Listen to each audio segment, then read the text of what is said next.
Hello，大家好，歡迎返嚟我嘅 channel，我係謝理。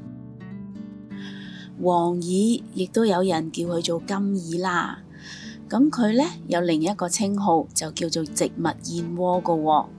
咁顧名思義啦，佢嘅美容養顏嘅功效呢，亦都唔係浪得虛名噶喎。咁我用嘅呢就係乾品嘅黃耳啦，所以呢我會提前浸咗佢12個鐘先嘅。咁黃耳呢，佢含有好豐富嘅膠原蛋白同埋多種氨基酸嘅，經常食用可以令到皮膚嘅細胞變得豐盈，令到皮膚呢變得充滿彈性同埋減少皺紋噶喎。你哋今日好嗎？留言話我知，你又有冇食過黃耳呢？祝你有開心愉快嘅一日。紅棗佢含有好豐富嘅維他命 B， 可以促進血液循環，令到皮膚同埋頭髮呢變得柔潤光澤嘅。另外，紅棗仲可以促進肝臟排毒啦，從而呢令到色斑減淡或者係消失嘅。若果你對我嘅食譜有任何疑問嘅話，請你將個問題寫低喺下邊評論區嗰度啊！我係非常之咁樂意同大家一齊討論㗎。30個 gram 嘅薑片啦，用嚟調和返黃耳嘅寒性嘅。清心潤肺燥嘅冰糖，我呢度用咗40個 gram 啦。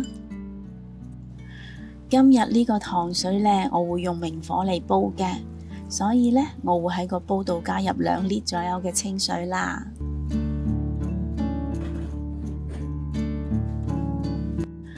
用個大火將糖水煲滾咗佢先，需時大概15分鐘左右啦。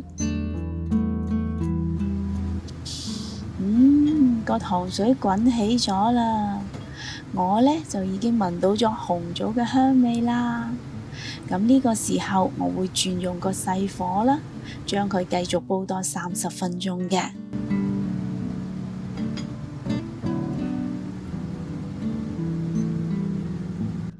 桃膠佢可以幫助身體補充膠原蛋白，有養顏護膚嘅功效嘅。咁桃膠佢都係需要提前12個鐘浸咗佢先㗎。我會將呢一個糖水嘅所有食材用料 list 咗喺影片嘅最後啦。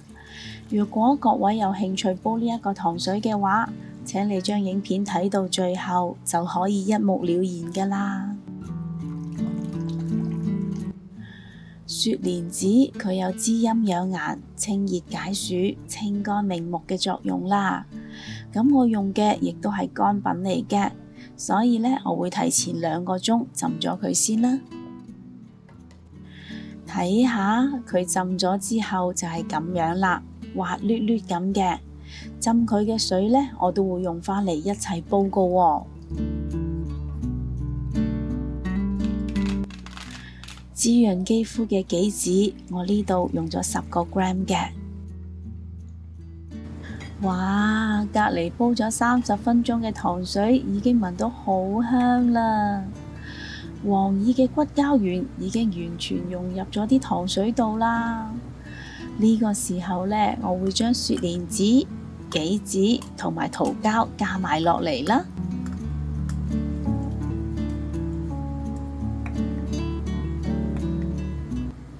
keep 住用個細火，再煮多佢10分鐘嘅。哇，不得了啦，好香啊！紅棗同黃耳嘅香味沁人心肺。睇下個糖水，每一滴都爆滿咗骨膠原㗎，係咪睇到都已經好想飲呢？呢個糖水飲落嘅口感係非常之柔潤、豐厚、順滑嘅，味道甜絲絲咁，真係好正㗎。而我呢，就更加鍾意將佢擺落雪櫃雪凍咗佢嚟食，味道會更加正㗎喎。不如你都快啲試下煲呢個令你越食越靚嘅糖水啦，同埋 share 俾你身邊有需要嘅朋友啦。若果你都鍾意我嘅食譜，請你俾 like 同埋留言話我知啦。記得訂閱我嘅 channel， 順便撳埋隔離個鐘仔啊！多謝晒你嘅收睇，我哋下一個食譜再見啦，拜拜。